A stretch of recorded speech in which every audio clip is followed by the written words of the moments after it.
The Luther League was going to see an evangelist.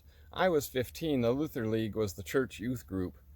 My mom drove me to the high school auditorium where the evangelist was having his revival on the basketball court. We all met there, the entire Luther League. We got seats in the front row. This was a mistake.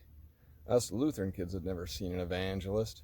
The Baptists and the Pentecostals knew what to expect. Now that I know better, I think they should have warned us Lutherans. We didn't know about revival meetings. It was a basketball court. The Baptists and the Pentecostals knew better than to sit in the front row at a revival meeting. I don't remember everything from that night. I remember cigarettes.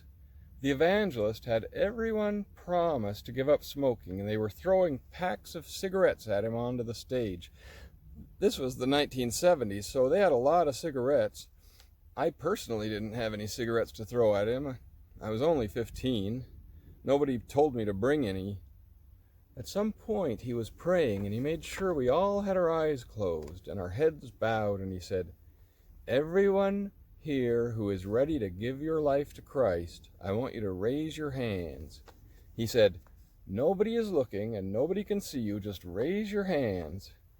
This turned out to be a dirty trick, because after he was done praying and we all had our eyes open, he wanted all the hand raisers to come forward to the stage. So, say goodbye to your anonymity.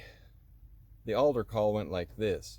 He had everyone stand up, and he was saying, "The Spirit is moving, the Spirit is moving." And the people around me were moving too, and I got shuffled away from my chair.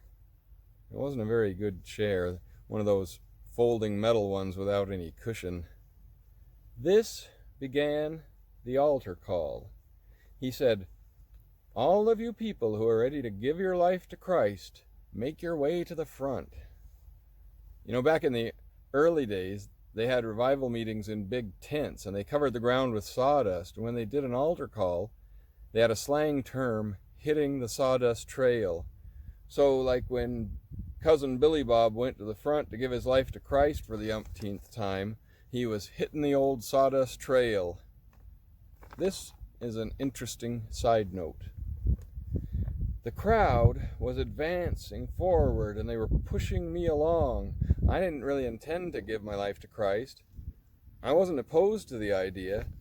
I just couldn't get out of the flow of traffic.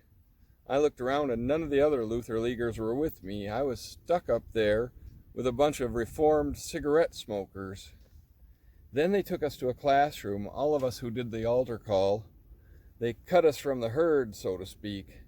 In the classroom, he told us how to keep living for Christ. Go to church, read the Bible, pray a whole lot. I stood in the back of the room. I didn't actually mean to be there. I just couldn't push my way out of it. I'm not saying I'm against it. My being there was an accident. After that, they let us out so we could go into the world and make disciples of all nations. The auditorium was mostly empty, but the Luther League was there, waiting for me. They'd all managed to back out when the crowd was pushing ahead. I felt embarrassed to be the only one who got pushed to the front. I also felt a little superior because I had just had a transcendent experience of awakening, and they were among the uninitiated. The whole thing must have shook my mother up, because when she was driving me home in the darkness through the countryside back to the farmhouse, she started crying.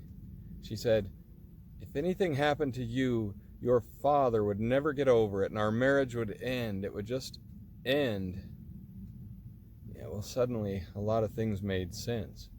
Things I'd noticed over the years, like when my dad got a big check for his entire potato crop, he said he thought about taking that check and moving to Canada. But he had me, and he was going to teach me to be a farmer. Years later, for my dad, this became one of life's little disappointments, because I didn't turn out to be a farmer. And also, Canada is really nice up in the Okanagan region. He would have liked it up there. In the car on the way home, with my mother crying, I had a realization that I was the glue holding our family together. That's a lot to put on a 15-year-old boy, especially after he just gave his life to Christ. My parents were in their late 40s at the time. A lot of couples hit a rough patch in their 40s. Their relationship improved a lot after I moved out of the house. But that is a different story.